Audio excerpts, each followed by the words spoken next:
পাহাড়ি এক এলাকায় এক মা বাস করত। সেই মায়ের একটা ছোট্ট ছেলে ছিল। তো একদিন সকালে মা তার গৃহস্থের কাজকর্ম করছে, এমত অবস্থায় ছেলেটি এসে বলছে, মা তুমি কি আমাকে একটা খেলনা কিনে দেবে, আমি ওটা নিয়ে খেলবো।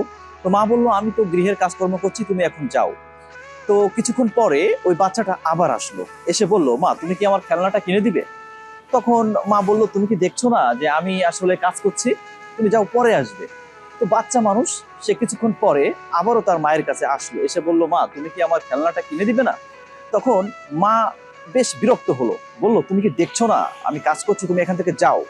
তো মায়ের এই কথা শুনে ও বেশ অভিমান বোধ করলো, অর্থাৎ তার বেশ খারাপ লাগলো। তো খারাপ লাগার জায়গা থেকে সে হাঁটতে হাঁটতে পাহাড়ের উপরে উঠে চলে গেল। পাহাড়ের উপরে চলে যাওয়ার পরে সে যেহেতু মায়ের পরে তার রাগ আছে, মায়ের পরে তার অভিমান, তখন সে পাহাড়ের উপরে উঠে বলল যে, মা I hate you, I hate you. তো এই কথাটা যখন সে বললো, তখন সে একটা সাউন্ড শুনতে পেলো যে কেউ একজন এই সেম কথাটা বলছে, অর্থাৎ সে ইকোটা শুনতে পেলো। তো ছোট্ট মানুষ ইকো কি বোঝে না। তো এই কারণে সে এক দৌড়ে তার মায়ের কাছে চলে আসলো। সে প্রচন্ড ভয় পেয়ে গেল এবং মাকে জড়িয়ে ধরে সে মাকে জড়িয়ে ধরে রইলো। এবং মা দেখলো যে তার ছোট্ট ছেলেটি বেশ ভয় পেয়ে আছে। তো এমত অবস্থায় মা বললো, বাবা তোমার কি হয়েছে। তখন বাচ্চাটা বলল যে, মা ওই পাহাড়ে একটা ব্যাড বয় আছে।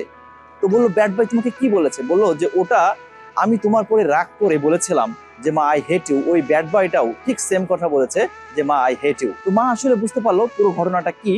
তো তারপরে মা বললো, ঠিক আছে তুমি পাহাড়ে আর একবার যাও। তখন ছোট ছেলেটি বললো যে, আমি ওই পাহাড়ে আর যেতে চাই না। তখন মা বললো, আমি তোমার পেছনে আছি, তুমি ওখানে যাবে এবং গিয়ে বলবে যে মা I love you, I love you. তখন ছোট্ট ছেলেটি মায়ের কথা মতো সেই পাহাড়ের চূড়ায় উঠলো এবং ওখানে গিয়ে বলল যে, মা I love you, I love you. সে ঠিক সেম কথাটাই শুনতে পেলো যে কেউ একজন বলছে যে মা I love you, I love you. তখন বাচ্চাটা খুশি হয়ে গেল এবং তার মায়ের কাছে ফিরে চলে আসলো। তো মোরাল অফ দ্য স্টোরি হচ্ছে, আপনি এই পৃথিবীটাকে ঠিক যেমনটি দিবেন, এই পৃথিবী আপনাকে ঠিক তেমনটাই ফিরিয়ে দিবে। Take care.